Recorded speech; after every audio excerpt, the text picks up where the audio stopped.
주요 경제 이슈 이인철 참 좋은 경제연구소장과 함께 짚어보겠습니다. 어서 오세요.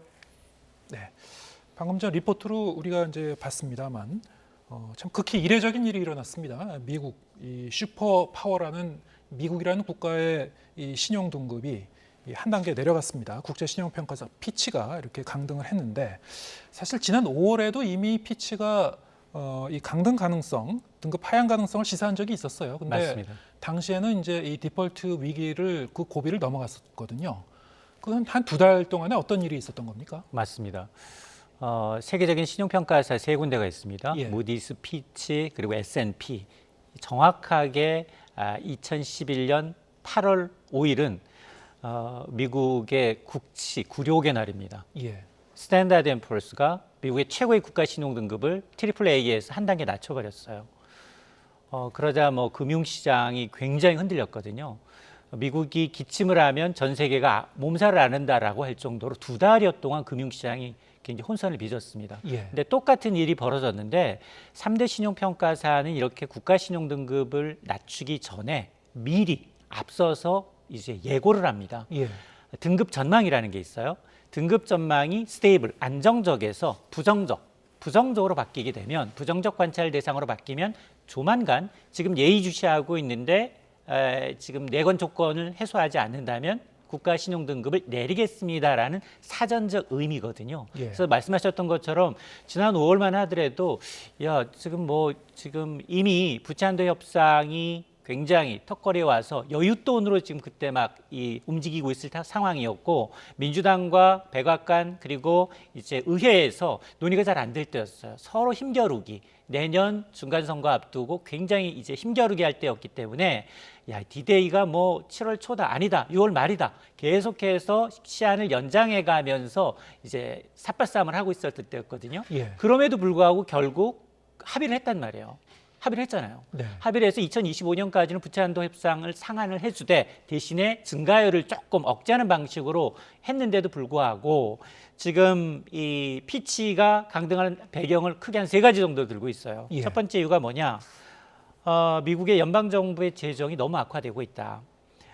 세수는 줄고 있고 연방 지출은 계속해서 늘고 있는데 예. 여기에다가 이자가 지금 제로 수준에서 5.5%까지 올랐잖아요. 예. 이자 부담이 늘고 있다는 겁니다. 이러다 보니 미 연방정부의 재정 적자가 2022년 GDP 대비 3.7% 수준이었다면 2023년 올해 말에 가면 6.3% 2배 가까이 늘고 2025년까지 순차적으로 7%에 육박한다는 겁니다. 예. 자, 이러다 보니까 지금 부채 한도가 지난 6월 초당적 합의에도 불구하고 재정 문제 그리고 미국의 국가 부채 문제가 여전히 남아 있다라는 건데요. 재정 적자가 쌓이게 되면 결국 미국의 국가 부채는 늘어날 수밖에 없습니다. 실제로 코로나 극복 과정에서 지금 미국이 또 한 번 엄청나게 달러를 풀다 보니까 국가 채무는 이미 GDP의 100%를 넘어선 상황이거든요. 우리가 지금 40, 50 얘기하고 있는데 우리 두세 배를 넘어 있는 상황이고 세 번째가 뭐냐? 매번 반복되고 있는 이 부채한도 협상도 끝이 보이지 않는다라는 겁니다. 네. 이 거버넌스의 리스크를 지금 꼽고 있는데요. 거버넌스라는 게 뭐냐? 아니 국가의 중요 정책 사항은 정부 독단적으로 하지 말아라. 의회가 견제를 하면서 합의해서 이제 이 예산부터 시작해서 집행 참여하라라는 거예요. 그런데 오히려 이게 독이 돼서 매번 보니까 정치권이 부채한도 협상을 놓고서 서로 기싸움을 하다가 마지막 순간에 가서 결국은 이제 이 해결하고는 있는데 이게 너무 반복되고 있다는 겁니다. 그러다 보니 피치는 더 나아가서 우려하고 있는 게 미국 경제, 지금 경제 전문가들은 연착륙 가능성에 무게를 두고 있거든요. 예. 그럼에도 불구하고 올해 4분기 내지는 내년 1분기에 가면 미국 경제가 약한 침체에 빠질 가능성이 있다는 겁니다. 그러면서 올해 성장률은 미국이 1.2%, 내년은 0.5%예요.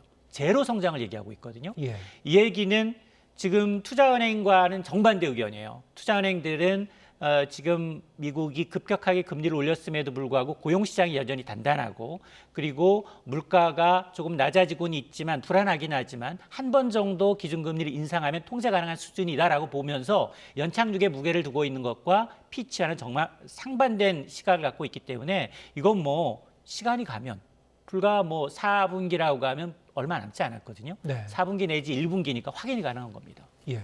지금 말씀하신 대로 이 지표상으로 보면은 미국 경제가 예상보다 잘 나가고 있는 거 아닌가, 연착륙 가능성이 높아지고 있는 것이 아닌가 이렇게 시장에서는 보고 있었는데 이 피치 같은 경우에는 이 국제신용평가사 완전히 다른 시각으로 보고 있군요. 맞습니다. 부채는 증가하고 있고 재정 부실은 더 깊어지고 있고 백악관과 공화당 간의 이런 매번 이 벼랑 끝 협상 이거는 이 시장을 불안하게 하고 있고 뭐 이런 걸 굉장히 전반적으로 부정적으로 보고 있는 건데 자 언뜻 보기에는 사실 또 미국이라는 정부 그리고 거대한 이 국가의 정부 그리고 이 월가의 어떤 이 또 세력이 있지 않겠습니까? 이 금융계를 이제 형성하는 어떤 이런 그 여러 가지 그 섹터 간에는 어떤 그 유대가 있을 것이다. 우리가 흔히 또 그런 그 추측을 하게 되고요.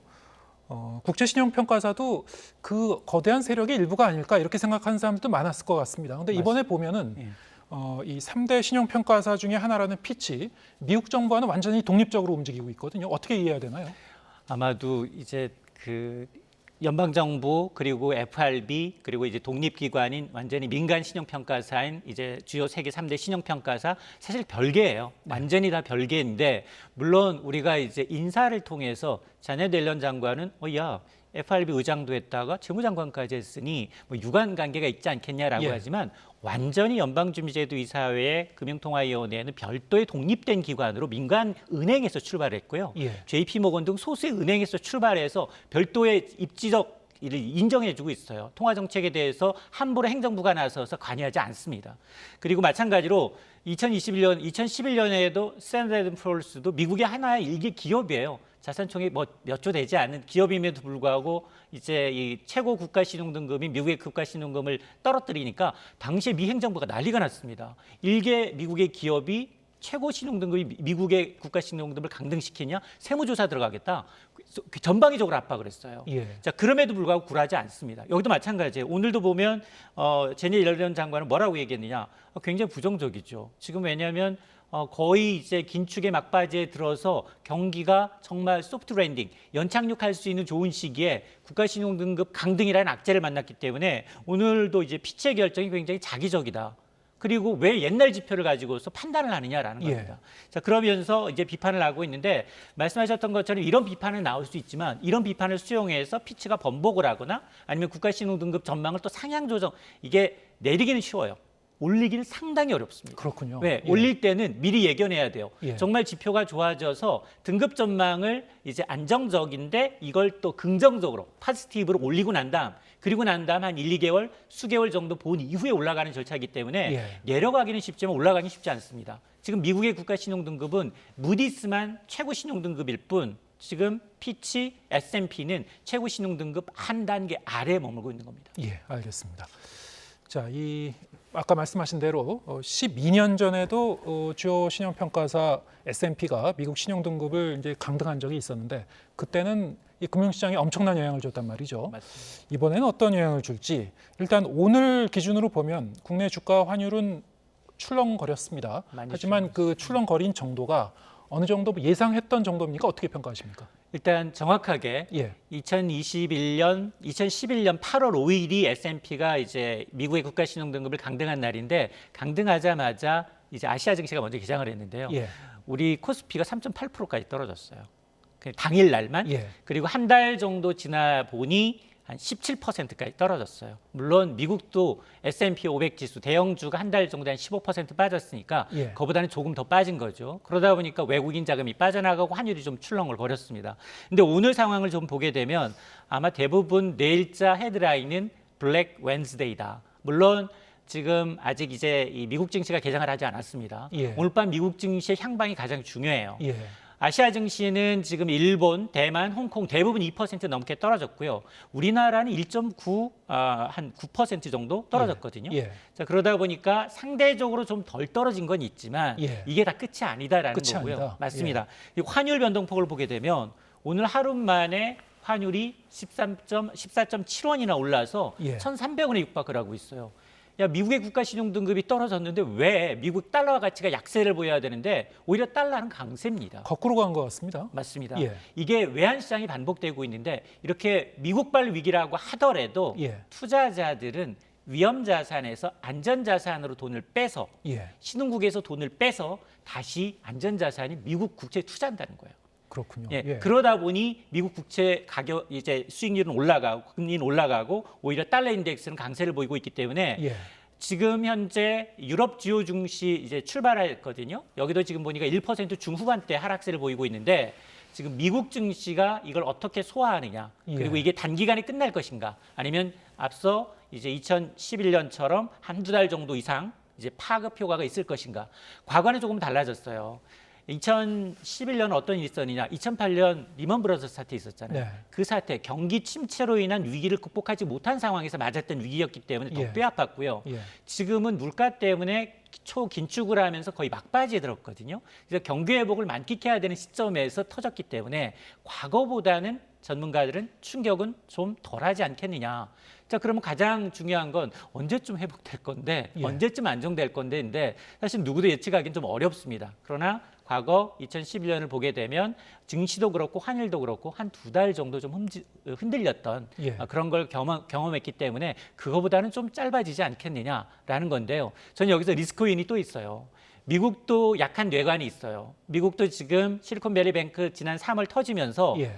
그때는 사실은 연방 정부 차원에서 예금자 보완도 이제 전액 25만 달러가 아니라 전액을 보장하면서 이제 묻어놨잖아요. 근데 수면 아래 가라앉았는데 그게 뭐 유럽으로 옮겨졌지만 아직까지는 이 내관이 이제 드러나진 않았지만 가장 부실한 게 미국은 부동산, 상업용 부동산입니다. 예. 여기 1분기 기준 상업용 부동산의 이 공실률이 어마어마해요. 17%가 넘습니다. 자, 그러다 보니 이 미국 상업용 부동산에 누가 많이 돈을 빌려줬느냐? 예. 대부분 미국의 중소형 지방은행이에요. 예. 자, 그러다 보니까 지금까지는 별로 이제 위기라고 이제 심각하게 받아들여지지 않고 있지만 그러나 이 피치의 신용등급 강등이 트리거는 될 수 있지 않을까. 이 부분도 좀 주목해 볼 대목입니다. 예. 이 해외 이 부동산발 그 리스크가 이제 잠재해 있다는 그런 말씀. 그리고 아까 말씀하셨습니다만 미국의 국가 신용 등급이 떨어졌는데 역설적으로 이 달러와의 가치는 올라가는 원달러 환율. 이게 단기적으로는 이렇겠지만 과거에 비춰보면 어떻습니까? 좀 시간이 흐르고 나면은 또 수렴하나요? 이게 가치가 하락할까요? 맞습니다. 그 아마 지난해에도 이제 똑같은 상황이었어요. 예. 미국은 이제 사실은 지난해 3월부터 금리를 올리기 시작했거든요. 예. 이제 상당히 이제 좀 타이밍이 늦었다. 물가 잡는데 실기했다라는 이제 비판이 일다 보니까 우리가 한 번도 경험하지 못한 0.5%, 0.75% 자이언트 빅스텝을 막 연거푸 밟았거든요. 그런 과정에서 나타났던 게 전 세계가 똑같이 물가를 잡기 위해서 유럽은 더 심했어요. 두 자릿수 넘는 물가를 잡기 위해서 공격적으로 금리를 인상했는데 그러게 되면 똑같이 금리를 인상했는데 왜 유독 달러만 강세냐? 예. 달러만 초강세였고 뭐 유로화, 일본의 엔화, 스위스 프랑 다 약세였어요. 그래서 제왕적 달러라는 평가를 받았는데 이번도 똑같아요. 똑같은데 지금 이 투자자들이나 아니면 자산을 이제 운영하고 있는 자산운용사들은 이런 위기가 있을 때마다 단기적인 포트폴리오를 어떻게 조정하느냐. 리스크, 위험 자산에서 안전 자산으로 뽑는데 안전 자산의 1번이 달러라는 겁니다. 그렇죠. 자, 그러다 보니 예. 오늘도 보면 국내 증시에서 코스피 유가증권 시장에서 외국인들은 한 7천억 가까이 팔았고요. 선물만 2조 원 넘게 매도했어요. 선물을 2조 원 넘게 매도했다는 건 앞으로 더 팔 가능성이 높다는 거거든요. 예. 그러니까 단기적으로 보면 저는 오늘 뭐 14원 넘게 올라서 지난 3월 이후 이제 하루에 이제 원달러 상승폭으로는 넉 달 만에 가장 큰 폭으로 올랐는데 아마 단기적인 변동성 굉장히 커질 수 있다. 근데 이게 언제까지 가느냐? 앞서 제가 말씀을 드렸습니다만 학습 효과로 과거의 경험을 비추어 보게 되면 예. 아마 한 두 달 정도까지는 아마 이런 변동성 장세가 좀 이어지지 않겠느냐라는 겁니다. 예, 알겠습니다. 주제를 좀 바꿔보겠습니다. 중국이 어제부터 갈륨과 게르마늄의 수출 통제를 시작을 했죠. 이 자원을 무기화하겠다 이런 뜻을 분명히 한 것 같습니다. 이게 이제 미국의 대중 반도체 수출 통제에 대한 맞대응으로 해석은 되고 있는데 그 중에서도 이 두 가지 광물을 딱 집어서 틀어진 이유, 뭐 특별한 이유가 있을까요? 일단 미국이 먼저 굉장히 공격적으로 중국에 대한 압박을 했죠. 예. 왜냐하면 이제 미국 핵심 기술이 들어간 반도체 장비를 수출할 때는 허가를 받아라, 승인을 받아라. 그리고 또 네덜란드, 일본 등은 대중국 이제 이 수출에 동참해라. 실제로 동참하겠다라고 이제 밝혔고요. 자, 이러다 보니까 궁지에 몰렸잖아요. 그러면서 미중 재무장관이 만나면서 그래도 협상에 좀 실마리를 좀 협상의 단초를 좀 제공하지 않겠느냐 기대를 모았지만 결국 빈손으로 끝났거든요. 그러면서 8월 되면 아마 이제 수출 통제하겠다라고 밝힌 걸 시행을 하고 있는 것 같아요. 예. 그럼 중국 입장에서 보면 야, 내가 지금 자원부국인데 내가 미국과 맞대응할 수 있는 협상 카드로 쓸 수 있는 게 뭘까? 미국의 아킬레스건을 찾아야 돼요. 그러다 보면 천연 자원 가운데 가장 필요한 거, 중국 의존도가 높은 거, 예. 그리고 범용성, 용도가 굉장히 다양해서 이건 꼭 중국 아니면 안 되는 물자를 꼽았을 거예요. 예. 그 두 가지가 바로 이제 이 갈륨과 게르마늄인데요. 이게 사실은 용도가 참 다양하고 첨단 제품에는 꼭 필요한 제품이에요. 들여다보면 갈륨은 차세대 전력 반도체, 또 OLED라는 디스플레이 산업의 핵심 자원일 뿐만 아니라 전기차에까지 씁니다. 전기차요. 네. 예. 여기다가 게르마늄도 비슷합니다. 반도체 공정에 필요한 가스 생산에 활용이 되는데 물론 뭐 대체가 가능은 하지만 그럼에도 불구하고 이거 미래 광통신 섬유라든가 야간의 투시경이라든가 아니면 인공위성용 태양 전지에 사용이 되거든요. 예. 이게 중국산 비중이 전 세계 글로벌 시장에서 90% 넘게 거의 98%니까 100%에 육박하죠. 예. 그리고 이제 이 두 강물의 의존도가 이제 하나는 이제 98% 그리고 게르마늄은 한 68% 정도에 되는 것으로 나타나서 네. 압도적이면서도 미국을 이제 이 협상 카드를 이용할 수 있는 두 작물을 했다라는 생각이 드는데 당장 이러다 보니까 미중 이제 패권 전쟁이 결국은 자원의 무기화로 활용되고 있는 측면이 있다 보니까 예. 우리가 더 비상해요. 이게 두 가지 때문인데요. 하나는 이제 사실 우리도 이제 재고가 얼마나 확보가 돼 있는지 그리고 이런 작물에 대해서 얼마나 대체 이 국을 확보하고 있는지가 중요하거든요. 근데 지금 보니까 정부는 갈륨의 경우는 한 40일 정도 재고를 보유하고 있고 예. 업체들은 이거보다 조금 많은 LCD 업체들의 경우는 6개월에서 한 1년치 정도를 확보하고 있어서 아직은 단기적으로 이제 크게 영향을 받지는 않겠지만 그럼에도 불구하고 이게 1차전인데 미국이 가만히 있을 것 같지 않거든요. 또다시 보복 카드를 내게 되면 중국 입장에선 추가적인 이제 보복 카드를 내놓을 수밖에 없는 상황이기 때문에 근데 앞서 제가 말씀드렸던 것처럼 이런 핵심 작물의 의존도가 중국은 땅도 넓은데 대부분 다 중국산이 많거든요. 예. 자, 그러다 보니까 전기차라든가 태양광이라든가 5세대 무선통신은 우리의 미래 먹거리면서 전 세계가 지금 사활을 걸고 있는 상황인데 이 핵심 원자재 한계 때문에 우리가 이제 타격을 볼 수 있는 입장이기 때문에 우리도 뭐 중장기적으로 이제 이 디리스킹 중국발 이 자원에 대한 이제 리스크를 어떻게 해지하느냐 그리고 이제 이미 중국산 이제 이 수입 의존도가 높은 작물에 대해서는 정부가 지금 파악을 하고 있거든요. 네. 그에 대해서 업체들은 이미 다른 광산을 발견하거나 이제 M&A를 통해서 지금 우회로 지금 하고 있는 상황이기 때문에 아마 이런 것이 좀 더 가속화돼야 될 것으로 전 봅니다. 예. 뭐 당장은 큰 이 파급 효과가 우리 산업에 없더라도 장기적으로, 중장기적으로는 대비해야 되겠다. 특히 이제 중국이 앞으로도 이제 수출 통제 품목을 더 확대할 가능성이 높아지니까 우리로서도 여러 가지 좀 대책을 수립을 하고 뭐 비축량도 확보하고 그래야 될 것 같습니다. 맞습니다. 네, 마지막으로 이 문제도 좀 짚어보겠습니다. 지난달 열렸던 한국은행의 금융통화위원회 의사록이 어제 공개가 됐죠. 어느 정도 예상은 했습니다만 금융통화위원들 6명 모두가 이 가계부채 축소가 필요하다, 가계부채 문제가 심각하다 이렇게 이제 목소리를 높인 부분이 확인이 됐습니다. 어떻게 보셨는지요? 이게 사실은 한국은행만의 지적이 아니거든요. 예. IMF도 그렇고 OECD도 그렇고 한국의 가장 큰 이제 위험 요인을 꼽으라고 하면 가계부채가 이제 첫 손가락으로 꼽힙니다. 예. 사실은 그동안 그 부동산 시장이 좀 침체되다 보니까 정부가 올해 들어서 굉장히 각종 대출 규제를 좀 완화했어요. 그랬죠. 그런데 이제 시중은행들의 대출 규모를 좀 따져보니까 최근 석 달 새 예. 주택담보대출이 지금 증가 속도가 기하급수적으로 좀 늘고 있는 상황이에요. 석 달 연속으로. 맞습니다. 한 16개월 연속 감소하다가 석 달 연속 증가하고 있는데 신용대출, 마이너스 성장대출은 좀 줄었어요. 예. 주택담보대출이 급격하게 늘고 있습니다. 예. 거의 지난달에는 1조 원 가까이 대출이 늘었는데 주택담보대출이 이보다 훨씬 더 많은 1조 한 5천억 원 가까이 늘었거든요. 자, 이런 걸 보게 되면 물론 지금 이제 보금자리론이라고 해서 특례 보금자리론이라고 해서 생애 첫 주택을 구입하는 분들한테 중장기적으로 4%대에 굉장히 고정금리를 대출해주고 있는 것도 일정 부분 영향을 미치고 있고요.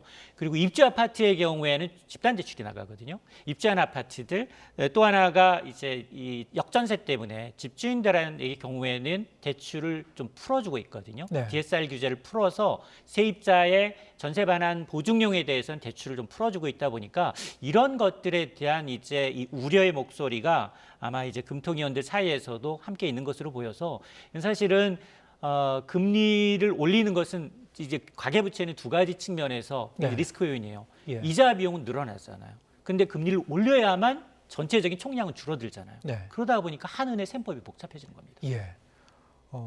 특히 최근 들어선 대출 금리가 이제 슬그머니 다시 올라가기 시작했는데도 이 가계 부채는 계속 증가하고 있다는 이례적인 현상이기도 한데요. 예, 맞습니다. 아마도 여러 가지 이유가 있어요. 일단 예. 금리가 오르고 있어요. 예. 회사채 시장에서 회사채 발행 물량이 늘고 있고요. 새마을금고 파장 때문에 새마을금고가 보유하고 있던 채권 매도하면서 이제 채권 시장이 좋지 않고요. 예. 그러다 보니까 금리가 주택담보대출, 신용대출 시중에 3%대는 자취를 감췄습니다. 예. 자, 이런 가운데 지금 에코프로라고 해가지고 2차 전지주에는 신용잔고가 거의 한 20조 원이 넘게 쌓였어요. 예. 신용잔고라는 건 이거는 빚내서 투자하고 있다는 그렇죠. 얘기거든요. 그러니까 물론 이게 마이너스 통장 대출을 받아서 비투하시는 분도 계시지만 주택담보대출을 받아서 혹시나 비투하고 있는 건 아닌가라는 합리적인 의심을 하게 되거든요. 그럴 가능성도 높습니까? 그럴 가능성도 배제할 수 없어요. 예. 자, 그러다 보니까 물론 20, 30대의 경우는 대부분 이제 신규로 이제 이러다가 또 한 번 이제 부동산 화랑기에 자산 격차가 벌어졌던 걸 경험했기 때문에 예. 나만 또 빠지는 거 아니야? 이러면서 이제 좀 있는데 근데 이걸 주택시장은 양극화예요. 예. 서울의 일부 강남이나 이쪽 지역은 조금 반등하고 있는 게 맞지만 예. 실제로 지방에 있는 건설사는 하루에 40개씩 무너지고 있습니다. 예. 부동산 PF가 굉장히 위험해요. 여기 지금 새마을금고는 6%대의 연체율도 위험했는데 증권사의 경우는 연체율이 16%입니다. 예. 그리고 이 저축은행도 이제 만만치 않은 이제 이 연체율을 보이고 있기 때문에 저는 앞서서 이제 지금 신용등급 강등의 이제 트리거가 미국은 상업용 부동산이라고 하면 우리는 부동산 PF가 될 가능성이 상당히 높고요. 특히나 9월이면 자영업자의 이제 그동안 받아왔던 부채 상환이 5번 연기했는데 이제 원리금을 전부 다 물어야 되는 시점이에요. 자, 이러다 보니까 아마 가계부채뿐 아니라 중소 영세 상인들의 이제 이자 부담 이걸 또 연체를 얼마나 좀 이제 빠르게 연착륙하느냐 이런 것에 대한 고민이 좀 필요한 시점입니다. 예. 가뜩이나 지금 한미 이 기준금리 차이가 사상 최대로 폭이 이제 커진 상황인데 한국은행의 이 고민이 이제 깊어질 것 같습니다. 맞습니다. 8월에 어떤 결정을 내릴지 지켜보겠습니다. 이인철 참좋은 경제연구소장과 함께했습니다. 고맙습니다.